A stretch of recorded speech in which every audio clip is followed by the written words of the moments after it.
3, 2, 1, 0, et c'est parti. Aujourd'hui, nous allons traiter de la paracha de Shemot, qui est donc la 13e paracha parmi les différentes parachas de la Torah, les parachas des 5 livres de la Torah, du Pentateuque, donc, et qui est dans le livre de Shemot, donc la première, Shemot, qui est le 2e livre, qui signifie à la fois les noms et aussi l'Exode, donc qui nous parle de la fameuse descente des enfants d'Israël qui s'est assombrie, embourbée dans ce que l'on appelle Mitzraïm. C'était à l'époque, ces dimensions de Mitzraïm étaient portées par l'Égypte de l'époque, et donc on parle d'une période où l'Égypte avait été rentrée dans la notion de Mitzraïm. À la fois une notion qui signifie monde d'étroitesse, mais qui signifie également que ça va être le creuset préparatoire à l'accouchement. Et donc, ça va être l'accouchement d'une nouvelle forme de la tradition qui va être en réception officielle, la future tradition de la Torah. Et effectivement, si on le considère des deux points de vue, premier point de vue qui empêche la naissance, tentative d'empêcher la naissance du peuple, et de le laisser dans la matrice, dans le creuset matrice, être asservi par des forces qui l'empêchent de naître, ou sa naissance, et à ce moment-là, Misraïm, l'Égypte, en l'occurrence l'Égypte originelle avec les secrets desquels Israël va ressortir, puisque l'Égypte était donc détentrice de tous ces secrets, et donc la continuité va se faire au travers de l'enfant qui va naître, qui va être l'enfant de l'Égypte ou Israël. Or, bien sûr, on va voir que dans ces descentes, ils y sont restés, donc normalement ils devaient rester 410 ans, ils sont restés, ils devaient rester 400 ans, ils sont restés 410 ans, donc il y a 190 ans en moins. Quels sont ces 190 ans en moins? Ils ont été reportés sur une époque multipliée par 10, en souffrance, en exil, au travers du dernier exil notamment. Donc c'est 1900 ans de souffrance qui vont compenser les 190 ans qu'ils auraient pu encore rester dans le sein de Mitzraïm, Égypte de l'époque portant cette dimension de Mitzraïm. Mais ça aurait été tellement difficile que Abraham lui-même, quand il a vu la chose par prophétie, avait demandé que cela s'étale sur une période plus longue, mais que ce soit moins difficile. Voilà. Donc, on a la signification ici de base de cette paracha. Alors maintenant, on va voir comment commence le verset. Alors le premier verset commence par Ve'ele Shemot Béné Israël. Alors le Ve'ele ou le Ele, on va le retrouver à chaque fois qu'il y a une notion d'engendrement et de génération, donc c'est symboliquement, c'est un code DNA qui est marqué là-bas. Comme on marque par exemple Ve'ele Toldot Noah, Ve'ele Toldot Adam, Ele Toldot Yitzhak. Donc tout ça, ce sont des termes d'introduction à différents niveaux de la hitpatrout, c'est-à-dire de la, de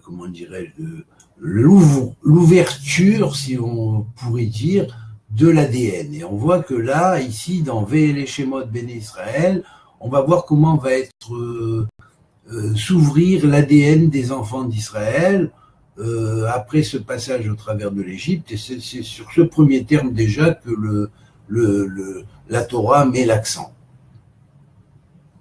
Alors bien sûr, dans le Sefer Shemot, qui lui est le 2e livre parmi les 5 livres de la Torah, on sait que ces 5 livres de la Torah sont en relation, selon la thèse de Rabbi Abraham Boulafia que je développe et que je redéveloppe et continue, eh bien, on sait que chacun des livres, parmi les livres de la Torah, est censé être au niveau ou au degré d'un partsouf et nous initier à la connaissance du partsouf global.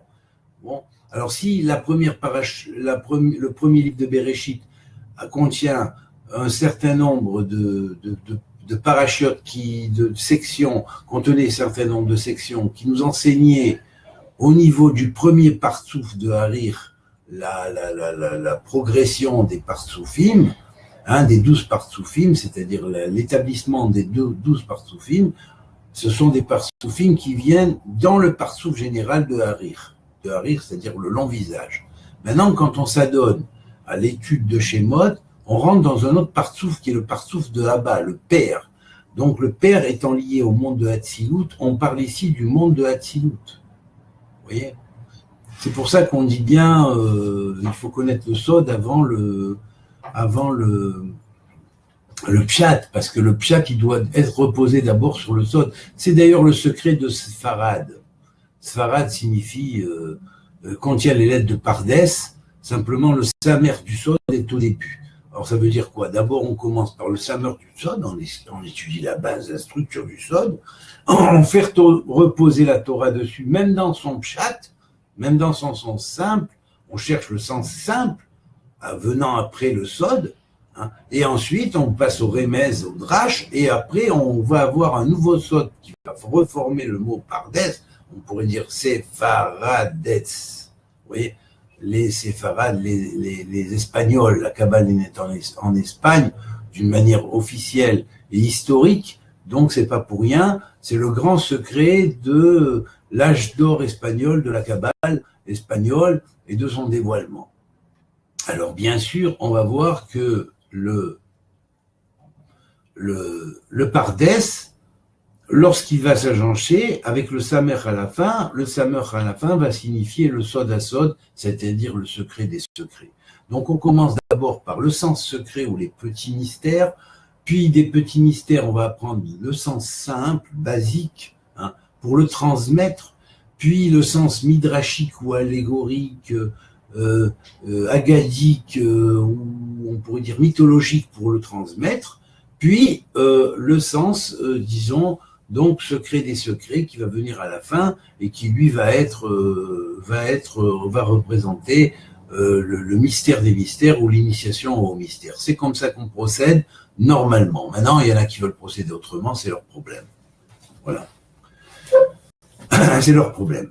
Toujours utile que lorsqu'on aborde la Torah de cette manière, on va commencer à comprendre et ouvrir les yeux un peu plus grands sur sa signification réelle, non pas sa signification illusoire dans l'exil. Je donne un exemple. Un des grands maîtres qui avait été héritier du sens premier de la Torah transmis par les maîtres esséniens, donc qui était Philon d'Alexandrie, eh bien, Philon d'Alexandrie nous a transmis une chose. Il est impossible de prendre le texte de la Torah au pied de la lettre. C'est une signification allégorique avant tout. Ainsi, l'Égypte ne signifie pas l'Égypte en tant qu'Égypte terrestre, puisqu'elle ne porte pas le nom d'Égypte dans la Torah, mais elle porte le nom de Mitzraïm. Mitzraïm représente un creuset de formation. Un creuset de formation qui peut être le creuset dans lequel on va naître, ou dans lequel il va y avoir un avortement. Donc, à partir de là, dans ce même creuset, il y a un problème de Pharaon qui va être appelé Paro dans le texte. Là, ici, bon, c'est vrai que c'est proche du terme égyptien Pharaon, mais c'est vrai que si l'on se réfère à la notion de Mitzraïm qui était incarnée au travers de l'Égypte dans l'époque, eh bien, bon, on sait que l'Égypte était devenue matérielle, avait sombré plus ou moins dans l'éloignement de l'Égypte originelle qui avait été transmise par Hanor, dont les règles avaient été transmises par Hanor, qui était une Égypte sage, originelle, primordiale, avec un code d'honneur et un code ésotérique énorme, de psychologie ésotérique aussi bien que de cosmologie, que de cosmogonie, et aussi d'astronomie et d'alchimie et de tas de sciences, et aussi, bien sûr, et bien évidemment, une transmission éthique. Voilà. Donc tout ça faisait partie. Mais par la suite, certains prêtres, certains magiciens avaient tourné leur veste vers l'envahisseur numide, hein, et ont introduit toutes sortes de magies sombres venant de là-bas, et d'Afrique et de Numidie et d'Éthiopie, et donc par la suite, l'Égypte s'est éloignée vers un système plus polythéiste que monothéiste, et on a mis le monothéisme de côté en tenant compte uniquement du polythéisme. Alors que seuls des sages avisés continuent à transmettre et à garder l'ancienne tradition, qui était la tradition monothéiste originelle. Voilà. Alors les enfants d'Israël vont descendre pour reprendre dans ce creuset de Mitzraïm en Égypte, pour reprendre le sens des valeurs profondes, originelles, et s'initier par le biais de grands maîtres, et travailler à tout ce qu'on appellerait les méthodes de construction, avec toute la symbolique qu'il y avait derrière, et c'est ça la vraie signification. Alors, quand on dit qu'un midrash, il y a un midrash qui dit qu'on prenait des fois des enfants et qu'on les jetait dans le mortier pour faire les pierres des pyramides, on n'a jusqu'à aujourd'hui jamais retrouvé d'ossement à l'intérieur même d'une pierre de pyramide. Donc, il faut le prendre sur le plan allégorique. Ça veut dire quoi ? Sur le plan allégorique, alors retenez bien, le midrash qui dit cela va nous signifier une autre chose trop profonde, hein, puisque les pierres pour les Égyptiens représenteraient, on pourrait dire, les grains assemblés semblables à la farine avec laquelle on fait le pain de l'éternité. D'ailleurs, c'est la valeur numérique de pain en hébreu d'ailleurs qui symbolise l'éternité. C'est la raison pour laquelle en Égypte il y avait une forme pyramidale à certains pains qui allaient symboliser le pain de l'éternité des pyramides construites avec des pierres sur les pierres, bien sûr. Ces pierres donc symbolisent l'assemblement, si on pourrait dire, des pains et l'assemblement de la farine pour faire le pain de l'éternité. Et donc là-dessus, on pourrait dire que la symbolique est parfaitement correcte et parfaitement en ligne de continuité au travers du judaïsme ou de la transmission de la tradition des Béné Israël au travers de la tradition du Messie. Voilà, c'est tout, c'est simple. Parce que le Messie, c'est Beit al-Ahmi, la maison du pain. Donc la maison du pain, c'est clair, c'est une continuité, et donc il y a une continuité de la notion de l'Égypte qu'on va retrouver au travers d'Israël. Et cette notion de l'Égypte, elle s'incarnait d'une manière en Égypte. Cette notion messianique, elle s'incarnait d'une certaine manière dans la civilisation égyptienne et va prendre une autre manière dans la civilisation hébraïque, mais on peut dire que le message est resté fidèle. Voilà.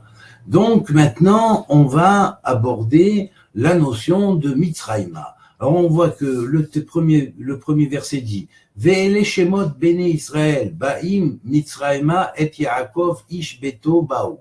Alors et voici les noms des enfants d'Israël venus en Égypte avec Yaakov. Ils vinrent tous avec leur famille, chacun avec leur famille, et les familles sont énumérées ensuite: Réhouven, Siméon, Shimron, Lévi, Juda, Yehuda, Issachar, Zabulon, Benyamin, Dan, Naphtali, Gad, Asher. Alors on voit qu'ici il y a un autre ordre que l'ordre dans lequel Yaakov a donné la bénédiction. On sait qu'il y a un ordre dans lequel les naissances se sont effectuées. Là, on aboutit au troisième ordre. L'ordre dans lequel ils sont énumérés dans la notion de descente dans Mitzraïm et de séjour en Mitzraïm avant d'en sortir. Voilà, on verra plus tard ça dans les parachutes qui vont venir. Alors, c'est très intéressant parce que, en fait, quand on compte le nombre de sédarim ou d'ordres des 12 tribus d'Israël, on va en trouver en fait 5. Et les 5 sont bien évidemment en relation avec les 5 livres de la Torah et bien évidemment en relation avec ce qu'on appelle les 5 partsoufim. Voilà. Donc maintenant, on est dans le deuxième partsouf avec Shemot, le partsouf de Abba, le père qui définit les normes du monde de Hatzilut, et il faut bien donc se dire que ici on parle de la structure du monde de Hatzilut dans Shemot, hein, et que arriver, mettre le pshat avant le sod, c'est très mal parce que ça fait méconsidérer les choses et les interpréter qu'à un niveau historique avant le niveau allégorique, symbolique, et mystique et spirituel qui existe avant, hein, et là on peut faire une mauvaise interprétation de l'histoire. Là est le danger. Vous voyez ? Alors c'est pourquoi je m'évertue à dire et à redire et à souhaiter plus encore et chaque jour plus encore que on retourne au principe originel d'interprétation en mettant plus la charrue avant les bœufs, mais les bœufs d'abord, la charrue après, de façon à ce qu'on puisse tirer un char qui laboure correctement le champ de la Torah. Voilà. Alors maintenant, je vais prendre le commentaire du Rabbeinu Behaye, et là vous allez voir l'extraordinaireté de cette paracha, comment lorsqu'on la voit d'un point de vue du Hatzilut qui existe dans notre monde aussi, puisqu'il y a un Hatzilut de Asiya, hein, du monde psychophysique. Donc automatiquement il y a un Hatzilut du monde psychophysique. Ça c'est toutes les bases de ce qu'on appellerait la hiérarchie et le fondement de ce monde de Hatzilut. Hein. Et là, il y a matière à dire. Il y a matière à parler, il y a matière à dire, il y a matière à réfléchir, et on n'est plus dans les petites discussions, si vous voulez,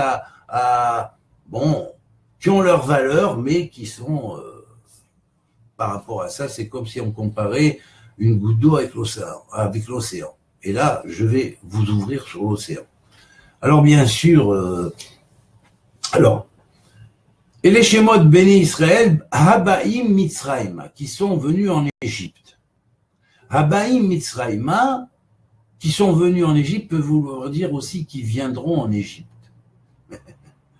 Qui sont venus en Égypte, mais qui viendront en Égypte, parce que cette dimension, elle existe toujours. Et d'ailleurs, quand on lit le texte de Philon, on voit qu'il nous a bien transmis la base de la tradition des Bnei Tzadok au travers de son livre.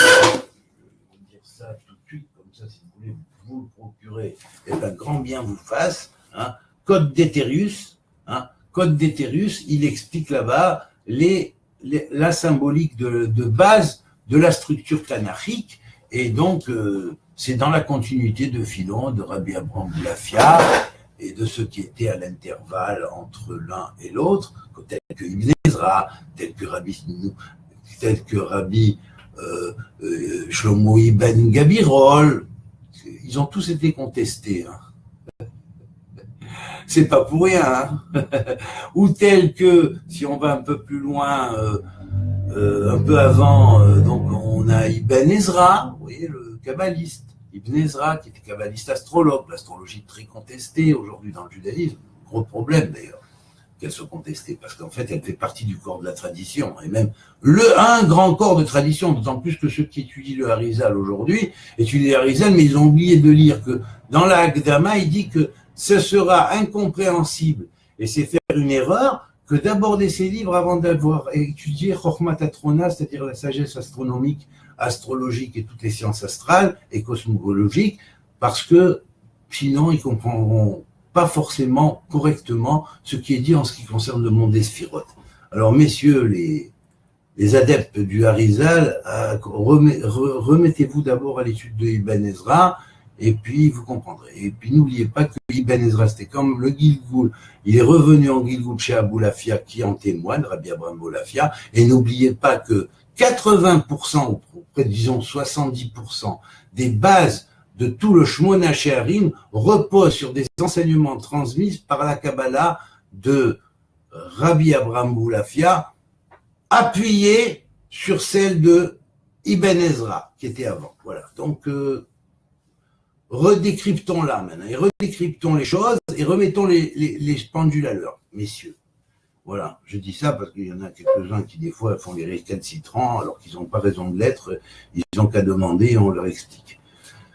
Voilà, alors bien sûr, donc là, l'ordre d'énumération est un ordre qui est lié au deuxième ordre, donc au troisième ordre, pardon, d'agencement des 12 tribus. Bon, alors celui-là, cet ordre-là, il est donné au début du livre de Shemot. Puis après, on va voir que dans le deuxième du livre de Shemot, dans le livre qui va suivre dans Vaïkra, on va donner un autre ordre, et puis après on va donner un ordre quand il rentre en Eretz Israël, et là ça fera les 5 ordres, des ordres des tribus.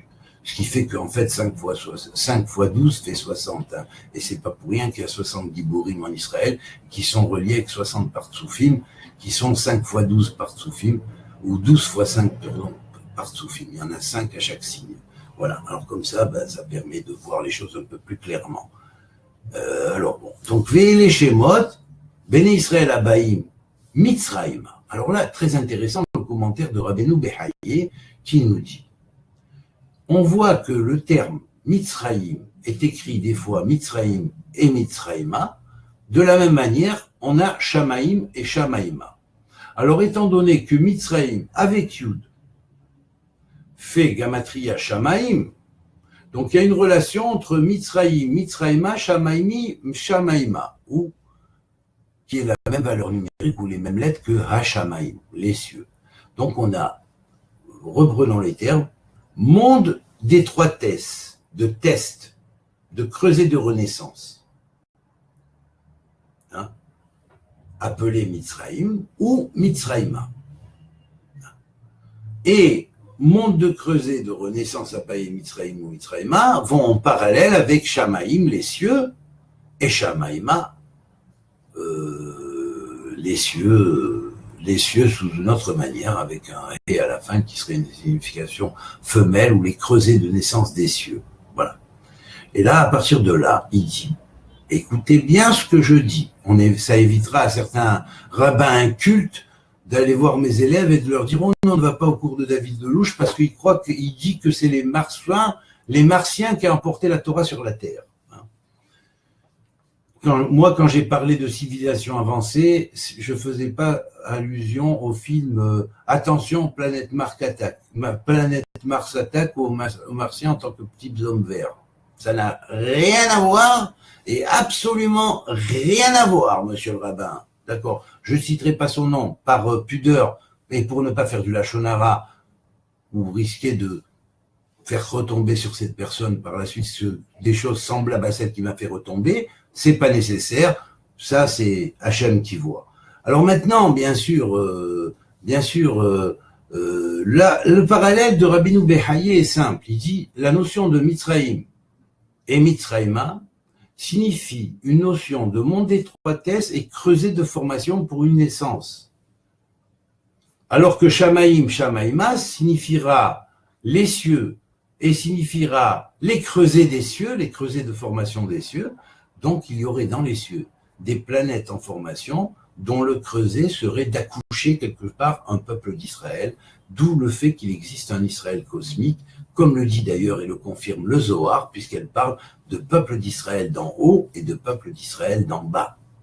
Voilà, stop. L'histoire est close, et là, dans la tête de ce rabbin, ce que j'énonce là, je souhaite que ça lui parvienne et qu'il l'écoute d'ailleurs. Ça lui donnera un petit peu de la graine et de la réflexion. Alors bien sûr, maintenant, on va voir que la valeur numérique de terme VLE. Alors le VLE veut dire à la fois, et voici les générations, c'est-à-dire comment l'ADN va fonctionner, mais la valeur numérique de VLE fait Eloa, c'est-à-dire c'est un nom de Dieu, ça veut dire Dieu. Eloa, c'est le masculin de Elohim, qui a un nom pluriel, mais qui est aussi singulier, parce qu'il est le Dieu des dieux, et il est aussi celui qui émane tous les dieux, source d'émanation de toutes les forces divines du monde, de l'univers. Donc, VLE, même lettre que Eloa, eh bien, la valeur numérique, c'est 42. Eh bien, curieusement, il y a 42 étapes en Égypte, ou 42 sanctuaires sacrés, qui avaient été fondés à la base par Hanor, le grand initiateur, hein, et il va y avoir 42 étapes qui vont être ensuite parcourues après la sortie de l'Égypte, c'est-à-dire après la naissance du peuple d'Israël, par les Bnei Israël dans le désert, pour arriver à la 43e étape, qui est l'étape Jérusalem, qui est l'étape donc du Louz, c'est-à-dire l'ouz, c'est-à-dire l'os de la résurrection, mais c'est aussi la lumière, si vous voulez, qui permet la résurrection en tant que corps glorieux. Alors, comment va-t-on comprendre la chose?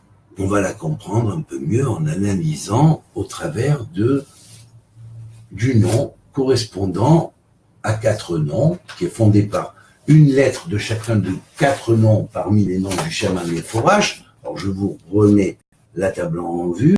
Là, vous voyez, il y a 4 noms qui sont soulignés en jaune. Vous les voyez, hein? Ils forment une espèce de rectangle, d'accord? Vous les voyez, hein? Eh bien, je vous ai fait le dessin ici de façon que vous compreniez mieux. Voilà. Voilà les noms. Chacun prête une lettre et ça forme au centre le grand nom de Aleph, Yud, Yud, Vav. Voilà.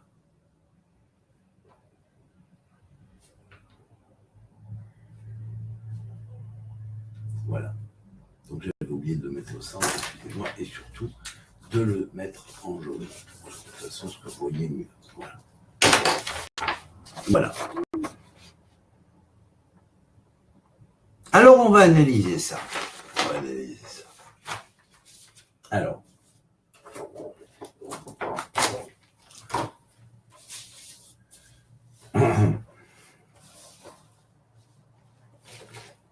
Eh bien, lorsque l'on prend d'abord et en premier lieu le nom de la paracha s'appelle Shemot. En fait, elle commence par Ve'ele Shemot, mais elle s'appelle Shemot. Shemot veut dire les noms. Les noms, mais on traduit ce livre-là par l'Exode. Or, c'est les noms qui vont subir l'Exode, qui vont participer à l'Exode.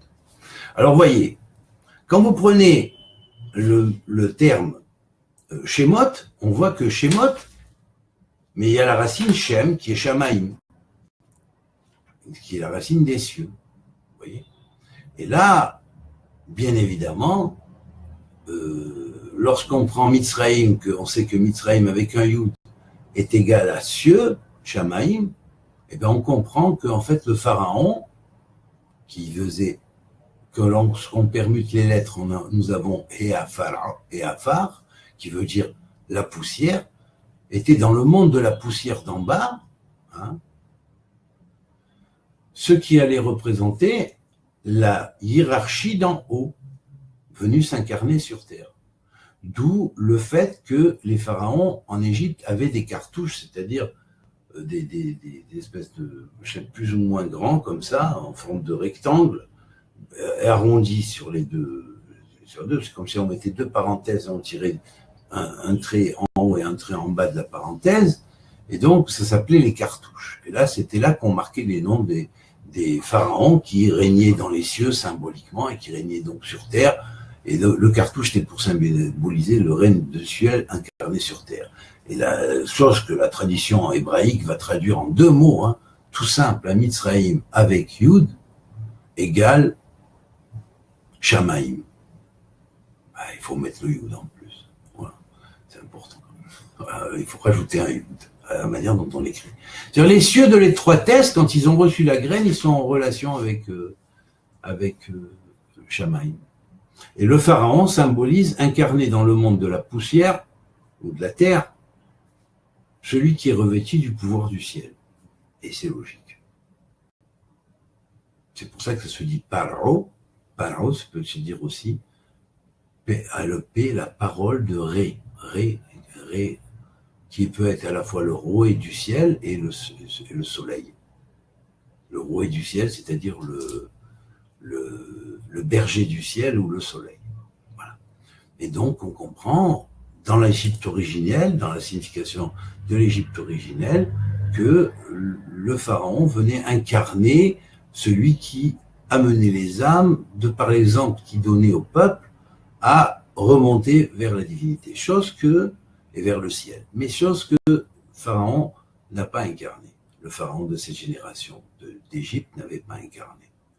Alors là, effectivement, disons que la dimension de Mitzraïm lui a fait jouer un autre rôle, et étant donné la situation historique du pays, au niveau historique, le creuset matrice de formation de nouveaux peuples, bien évidemment, il allait dysfonctionner quelque part. Et là, donc, ça va être la base de tout ce que va nous raconter ce livre de Shemot. Alors, comme le dit maintenant Phinon d'Alexandrie, et j'y reviens parce que son commentaire est merveilleux, hein, achetez ce livre Code d'Éthérius et vous verrez, c'est fantastique, c'est vraiment un livre extraordinaire. Eh bien, vous verrez qu'il assimile le pharaon, il dit le pharaon c'est le Yetzer Hara de l'homme, celui qui l'empêche de naître. Il veut pas qu'il naisse, il veut l'enterrer vivant. Il veut pas qu'il naisse. Le Yetzer Hara, c'est le diable qui est en l'homme. Chacun a son propre diable interne. Chacun a son propre mal interne. Et c'est ce à quoi le principe Moshe, qui contient les lettres de Shem et Hachem, que Hachem maintient de façon à ce qu'il garde son nom, et son nom se maintient, et qu'il puisse être gravé dans le ciel, et qu'il puisse être rentré dans le monde de l'éternité. Voilà. Et donc là, on a une bonne compréhension au travers du fait que la Kabbale a noté que Moshe est en relation avec la sphère de Netzar, qui est l'éternité. Ça va parfait. Ça va parfaitement. Ça colle parfaitement. Alors bien sûr,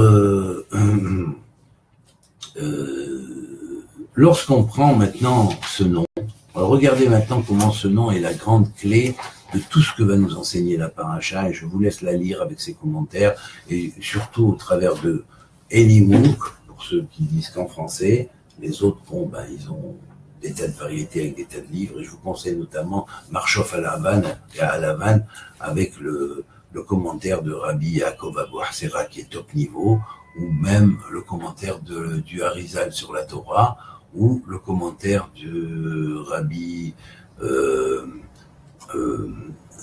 Rachamim Cohen sur qui s'appelle le Kisser Rachamim. Voilà, ça ce sont vraiment des livres qui possèdent des commentaires magnifiques sur la Torah à base kabbalistique, et vraiment des choses très fortes. Voilà, bon, il y en a d'autres, mais bon, disons que ceux-là sont les principaux au niveau du Sod. Et après, vous passez à Rashi, et vous lisez Rashi, et vous comprendrez mieux ce que veut dire Rashi, parce que n'oublions pas que Rashi vivait quand même à une époque, hein, qui était l'époque de l'âge d'or de la Kabbale espagnole, et qui était l'époque où les kabbalistes espagnols venus en France enseigner, avec une Kabbale qui est partie d'abord, avant d'arriver en Espagne, de la France, qui a été formée par Rabbi Yitzhak Sagi Nahor, hein, le fils du Ravad, donc une ancienne incarnation, hein. Alors bien sûr, vous savez, quand c'est passé comme ça, eh bien après c'est passé de la France à l'Espagne, et l'Espagne est revenue aussi étudier avec la France, vous comprenez, avec les kabbalistes.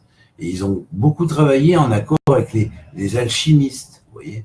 Et donc tout ça s'est passé, ça a formé la Kabbale alchimique française, qui n'existe qu'en français et dans aucune autre langue en alchimie, vous voyez. Eh bien, Rashi était au courant de la Kabbale française, parce que tous les près de 1000 mots qu'il introduit dans tout son commentaire, c'est tout des clés kabbalistiques de Kabbale française. Alors ceux qui sont fermés, qui disent non, la Kabbale ça existe en hébreu, hein, moi je connais que les lettres hébraïques, moi je dis bah, recyclez-vous, hein, réapprenez un peu, réapprenez à lire Rashi. Peut-être que quand vous aurez un peu plus de notion de Sod, vous comprendrez pourquoi il a posé certains commentaires de cette manière. En limitant le Sod, certes, au Pshat, mais il connaissait le Sod avant. C'est pas pour rien qu'il a été annoncé par Eliyahu Hanavi, parce que Eliyahu Hanavi n'annonce jamais quelqu'un qui vient qu'au niveau du Pshat, sauf s'il fait partie d'une quatre grandes âmes qui a été ramenée du ciel, que Moshe a ramené d'en haut avec lui quand il est revenu des 40 jours au Sinaï. Hein, il a porté 4 âmes qui ont été témoins au Sinaï, qu'ils allaient être les grands porteurs du Pardès de la Torah. Voilà, c'est tout. Alors, du reste, le Sod est né avant le Pshat, hein, puisque le Sod c'est le Zohar. Hein. Voilà, le Sod c'est le Zohar. Maintenant, le Harizal, lui, il a porté le Rémès du Sod. Enfin, c'est un Rémès du Sod. Alors que le Midrash va être le Drash du sod. Et Rashi va porter le pshat du sod, c'est tout. C'est tout, mais il connaissait le sod avant. Voilà. Donc si vous ne connaissez pas le sod, ne croyez pas que l'interprétation que vous faites de Rashi, elle est bonne. C'est tout. Surtout quand il utilise des termes de Kabbale phonétique française. Surtout, il en introduit un paquet. Voilà. Alors bien sûr, maintenant, on va analyser, puisque Rabbi Abraham Rolafia nous a donné cette clé énorme, qu'on est dans la 13e paracha depuis le début de la Torah, première de Shemot, hein, c'est-à-dire du livre de Hatzilut. Il y a dans Hatzilut 11 merveilleuses parachiotes, c'est-à-dire, je veux dire, dans le Sefer Shemot. Hein. Donc ces 11 parachiotes, elles vont être Keter, Chorma, Bina, Chesed, Gevura, Da'at, là ici on introduit le Da'at pour l'homme, Chesed, Gevura, Tiferet, Netzach, Od, Yesod et Malchut, ce qui fait 11. Voilà, c'est les 11 parachiotes de Shemot, monde d'Hatzilut. Alors bien sûr, évidemment, et bien évidemment, que étant donné que les Ralachéarim émanent du monde de Hatzilut, hein, alors on comprend parfaitement que c'est en relation avec les Panim. Et donc, on va dévoiler que, en fait, cette paracha de Shemot, elle est introduction à la première des lettres et toutes ses combinations, c'est-à-dire le Aleph combiné avec toutes les lettres donnant 21 alphabets du Aleph, c'est-à-dire le Aleph avec le Bet, puis avec le Gimel, avec le Dalet, jusqu'au Tav, ce qui fait 21 alphabets. Et on a la première porte, des grandes portes des 231 portes qui va s'ouvrir. Elle va s'ouvrir avec ses 21 premières portes et elle va former ce qu'on appelle les panim, des panim de Chorma, puisque Chorma c'est le partsouf de Hatzilut, mais du Keter de la Chorma, qui est lié à tout la relation entre les alphabets suivants. Voilà. Et alors, je vais aller un petit peu plus loin. Chacun de ces alphabets est la clé d'une porte elle-même. Et cette clé de porte, elle est la clé de porte de langage, elle est la porte de clé de transmutation, elle est la clé, la porte clé de création que Dieu a faite. Et tout cela est dans cette première paracha de Shemot, qui va nous initier à cette notion-là, c'est-à-dire la notion du Keter, du Partsouf Keter, des Panim, de la Chochma, de Abba, du Père, hein, et ces 21 sections. 21 sections, chaque section a une relation avec une autre Séphira sur Balter, qui va travailler au travers du code qui va être élaboré. C'est comme ça que ça marche. C'est ça le Sod. C'est sur ça que ça repose. Donc, Ve'ele Shemot Béné Israël, et voici les noms des enfants d'Israël. Il faut voir par là. Voici la clé de tous les codes de la création, ceux qui Dieu a mis dans l'ADN, la clé des codes de création. Elle va amener la clé des codes de création au monde, elle va donner et permettre au monde, lorsqu'il va sortir et être émancipé de l'Égypte et sortir plus tard dans la paracha qui va être la paracha de Bo et Paro, à ce moment-là, ils vont naître en tant que peuple et ils vont transmettre ce message à l'humanité, le message du développement futur de l'ADN de chacun, qui va être calculable selon le partsouf auquel il appartient, et selon les différentes portes de ce partsouf et sous-portes de ce partsouf. Et c'est comme ça que la génétique marche, la génétique spirituelle, et celui qui dit non, il a qu'à réapprendre des choses à la base, et puis il verra que c'est comme ça que ça marche. Voilà. Alors maintenant, on va analyser les 4 fameux noms qui sont là pour donner le nom central, en prêtant une lettre chacun. Alors bien sûr, le premier nom, c'est le nom de Alad. Hein, Alad, qui est le 10e nom. Alors bien sûr, dans sa fonction, on ne va pas rentrer dans les détails séphirotiques de chaque nom, parce que là, on n'en finirait plus. Hein. Donc, si disons, c'est le 10e nom.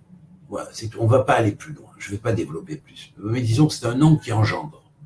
Hein. Lad, ça veut dire engendrer. Puis ensuite, le nom de Yud Yud Lamed. Ça veut dire, il commence par un Yud, il est tout petit, et du Yud, il passe au Lamed, il devient grand. Vous voyez, la plus grande des lettres, vous voyez. Ce Yud Yud Lamed fait 50 en valeur numérique. C'est la raison pour laquelle on dit les enfants d'Israël sont descendus jusqu'à la 50e porte, jusqu'à la 49e porte de l'impureté, et s'ils avaient franchi la 50e, ils auraient été engloutis dans la mort et pendant 190 ans, et ça aurait été très dur à vivre. Alors Dieu, à la place, a fait la galoute de Rome étendue sur un espace de près de 1900 ans, multiplié par 10, c'est 190, et donc c'est dans ce temps-là que les Bnei Israël vont être en galoute au travers du monde avant la restitution de leur terre. Alors retenez bien, avant la restitution de leur terre, retenez bien. Et puis, on a le 15e nom, alors là, on était dans le 58e nom, dont la valeur numérique était 50 et 50 en valeur numérique, on va voir plus tard, alors que le 15e nom, lui qui est fait 215 en valeur numérique, en tant que 15e nom, eh ben, c'est le nom de Hari. Hae Resh Yud, ça veut dire accélération, mais aussi les mises enceintes. Alors vous voyez, on a ici le nom qui veut dire ça va engendrer, et là il y a embolisque, mise enceinte. Le fœtus, la graine est toute petite à son point de départ, mais elle va se développer et devenir très grande. Vous voyez? Et puis ensuite, Anou, Ain Nun Vav, qui est le 4e nom, qui est 63e nom, et qui est en valeur numérique 126, et qui, lui, va désigner la réponse. Et la réponse, c'est quoi? C'est Yinon. Yanin, on écrit, et en plus, on transmute le Yud par un Vav, et on prononce Yinon. Donc, quand on prend Yanin plus le Vav de Yinon, on a 126 qui est la valeur numérique de Hanou. Ça veut dire que s'il y a eu cette naissance, s'il y a eu l'embolisque, la déposition de la graine, s'il y a eu l'accroissement de la graine à l'intérieur du creuset et que cette graine est devenue ensuite l'enfant à naître, qui va éclore, et que la réponse du ciel a été entendue, ben cette réponse, sa finalité de réponse, c'est pas à la sortie d'Égypte qu'elle va venir. Puisque les 190 ans en moins qui ont été prélevés des 400 ans des 400 ans qui devaient être le temps du séjour, ont été multipliés par 10 avec mis après l'exil de Rome et la destruction du deuxième temple, 190 ans de plus, c'est-à-dire donc qu'on va amener à la naissance de l'État d'Israël, puisque les Romains sont entrés effectivement à s'insérer totalement dans les affaires des Juifs de Palestine ou d'Israël. Eh bien, ils sont entrés en l'an 48. Or, quand on met 48, on rajoute 1900, on a pile 1948, c'est la résurrection de l'État d'Israël, d'où la valeur numérique de l'association de ces noms, hein, les valeurs numériques de ces noms. Alors, la valeur numérique du premier nom est 35, du 10e nom, la valeur numérique du 58e nom est 50, la valeur numérique du 15e nom est 215, et la valeur numérique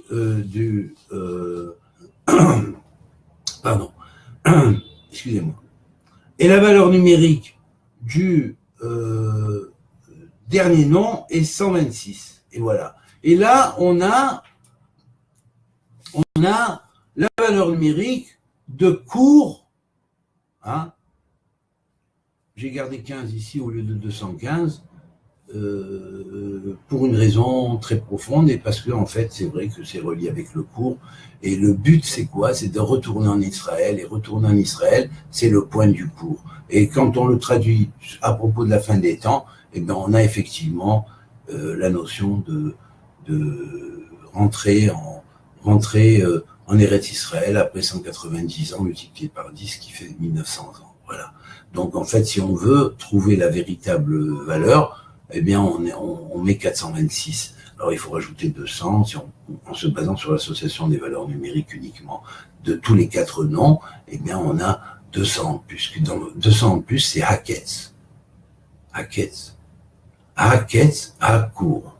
Voilà. Et la finalité du cours, c'est-à-dire du creuset, c'est d'arriver à Haketz, à Iyar, le 5 Iyar. Le 5 Iyar.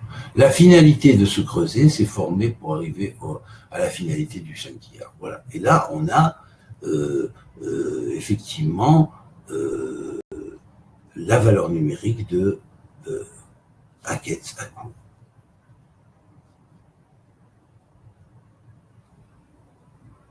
Voilà. Et on a aussi la valeur numérique de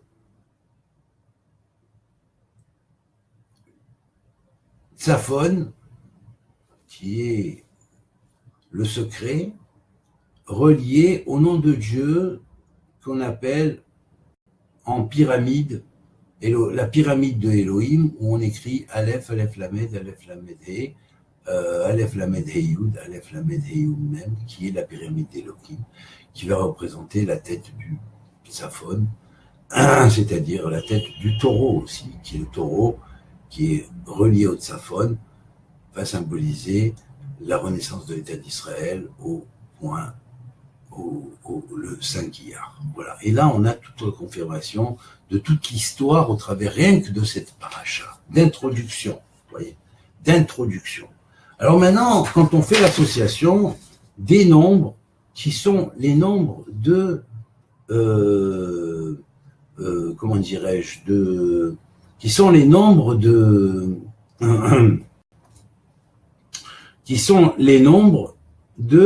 je répète, attendez une seconde, des numéros de noms parmi les 72. Donc on a le 10e, le 15e, le 58e et le 63e. D'accord ? Associé, ça donne la valeur numérique 143, qui est une grande valeur numérique clé.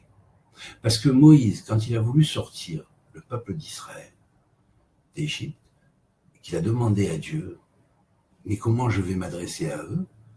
Dieu lui a dit, dis-leur aux anciens d'Israël, Ehiyé, Asher Ehiyé, je suis celui qui suis. Et dans je suis celui qui suis, il y a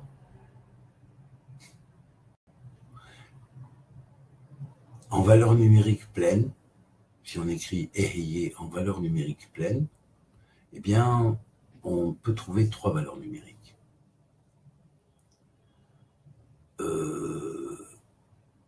En fait, 9 valeurs numériques. Il y en a 3 qui sont considérées comme des bases, chacune d'un 3. Eh bien, dans ces valeurs numériques-là, nous trouvons une valeur numérique qui est la clé de base dans le carré de Salomon pour faire le carré de la vérité. Le premier nombre de départ, pas celui qui est au centre, mais le premier nombre de départ, c'est 143. Et 143, c'est égal à Kamag. Kamag, c'est-à-dire le nom que vous avez là, en haut, Aleph,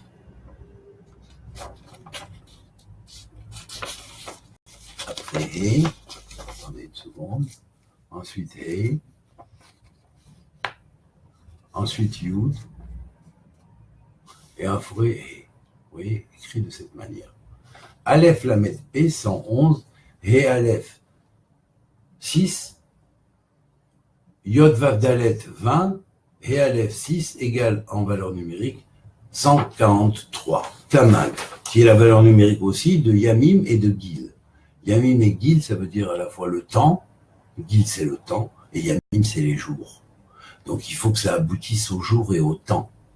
Eh bien on pourrait dire aujourd'hui, à la fois, au lieu de Eyé, Asher Eyé, Kamaz, Asher Kamaz, comme j'ai dit il y a quelques jours, c'est-à-dire 147 qui suit 147, hein, et en midouille, en remplissage de lettres à la fin des temps.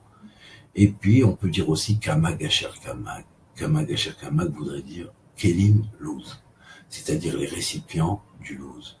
Or, le Luz, dans l'être humain, est l'os de la résurrection. Où est-ce qu'il se trouve? en bas de la colonne vertébrale. Or, le cou est l'organe représentant du taureau. Et voilà. Il y en a qui nous empêchent de résurrectionner sur notre terre. Il y en a qui s'opposent à résurrectionner sur par un empire machiavélique qui a été monté depuis de nombreuses années et qui a été après consolidé quelques années après. J'en ai parlé dans mon livre de Gog et Magog. Et il y a des dossiers qui ont été annoncés dernièrement, justement, par quelqu'un qui dévoile ce qui s'est passé après la guerre du Kippour. Voilà. Où tous les pays islamiques, musulmans, ont mis l'Europe à genoux, l'Amérique à genoux, et tous ceux qui n'ont pas voulu signer contre, pas l'Amérique, mais tous ceux qui n'ont pas voulu signer, qui étaient d'accord pour accueillir les populations qui vont être accueillies dans tous les pays d'Europe, les migrants, tous ceux qui n'accepteront pas d'être pro-palestiniens, de par leur médiatique, d'apporter toujours des informations qui sont pro-palestiniennes et anti-israéliennes, eh bien, ils n'auront pas le pétrole. Or, s'il n'y a pas de pétrole, on est paralysé. Alors, tout le monde a eu peur, tout le monde a signé, tous ces technos, ils sont en train de tapiner pour le pétrole. Excusez-moi l'expression, mais des fois, on est obligé d'être vulgaire. Voilà. Ils ont tapiné pour avoir le pétrole. Voilà. C'est ça qu'on est arrivé aujourd'hui. Ah ben, la paracha de Shemot, on peut dire qu'elle met vraiment les pendules à l'heure. Mais alors, vraiment les pendules à l'heure, parce qu'avec ce qui s'est, disons, dévoilé les derniers temps, et les nouvelles choses qui ont commencé à germer sur Terre les derniers temps, eh ben, souhaitons que l'Europe se réveille, et que l'ensemble du monde se réveille, et brise ce pourparler qui est de, je ne sais plus quel pays où ils ont signé ça, c'est en Belgique, je ne me rappelle plus exactement, peu importe, mais réveillez-vous, peuple du monde, réveillez-vous, arrêtez de vous laisser manipuler par vos dirigeants qui vous font manger des serpents et en plus bénir vos assiettes en mangeant les serpents. Ça suffit. Ça s'appelle aujourd'hui Mitzrayim. C'est le Mitzrayim d'aujourd'hui. Ça, c'est le Mitzrayim d'aujourd'hui. C'est cette clipa qui était rentrée dans l'Égypte à l'époque, qui sévit aujourd'hui, et duquel le monde, à l'échelle de l'humanité, doit sortir au temps messianique. Voilà, c'est tout. Donc, il va y avoir les plaies, comme il y a eu en Égypte, et ces plaies-là, elles vont être bien, bel et bien, pour faire prendre conscience au peuple, au niveau global, au niveau individuel, de ce qui s'est tramé. Voilà. Alors que les plaies commencent. Amen, Kenny Heratson, et que ceux qui ont spolié, insulté, pris Israël et qui l'ont mis dans la poussière, et qui ont inversé totalement la politique du monde, le payent dans leurs États et dans les révolutions de leurs peuplades qui sont complètement opprimés par des gens qui s'en fichent plein les fouilles pour se faire des harems et pour se faire des robinets en or dans leurs baignoires, en baignoires qui sont faites en, comme dirait Mouktar, qui sont faites en défense d'éléphants. Voilà. Et leur belle Rolls et leur beau machin, et s'en foutent plein les poches sur le dos du peuple palestinien, et sur le dos de tous leurs pays qui sont le contraire des démocraties, et avec ça, c'est tout. Il faut détruire Israël, il faudrait détruire les Juifs. C'est les seuls qui nous empêchent de prendre le monde. Il faut les détruire. Mais vous pouvez monter au ciel et descendre. Il y a un Dieu en haut. Il voit tout. Et c'est Allah qui vous jugera. Voilà. À très bientôt, chers amis. Et on verra ça, et on verra la suite dans les parachas qui viendront. Et croyez-moi, elles sont actuelles. Elles sont actuelles, on ne peut plus. Kol Touv, amitié à tous. Bonjour Gigi, bonjour Eric, bonjour Joseph, Salut Thierry Adjadj. Bonjour Mickaël. Salut Roger Benaroche. Shimon. Bonjour Mickaël. Bernard Soucy. Ah, super. Ouais, Bernard Soucy regarde, mais il met jamais rien. Léa Tov, c'est pareil. De temps en temps, elle regarde, elle écoute, mais elle met rien. Dommage. Même pas un petit. Vas-y, David, continue. Ça me fait plaisir. Tiens. C'est vraiment désolant. Non, je rigole. Rachel Journeau, comment ça va? Et Mario, bonjour. Oh, ben, il y a un paquet là. Bonjour Noémie, Emmanuel et Jean-Luc et Jean-Pierre. Taïeb Renassia. Bon, je vous dis bonjour à tous, salut à tous et je vous souhaite un bon Shabbat. Bien que c'est un peu en avance, je vous souhaite un bon Shabbat. Et j'espère que vous profiterez bien de cette paracha. Elle est vraiment fantastique. Fantastique. Et tenez compte des clés que je vous ai données. Parce que c'est pas en écoutant les discours de certains qui sont que sectaristes et machin que vous pourrez avancer, mes frères. Il faut tenir compte de la grandeur de la Torah et de savoir que la Torah, c'est le développement de l'être humain et que toutes les clés du développement de l'être humain sont dans la Torah et c'est la Torah. C'est pas pour s'organiser pour nous, pour en faire notre Torah à nous, c'est pour la transmettre à toute l'humanité qui attend la même chose parce qu'elle a aussi été créée avec la Torah. Allez, et tout deviendra Israël, Kol Touv, que Dieu vous bénisse.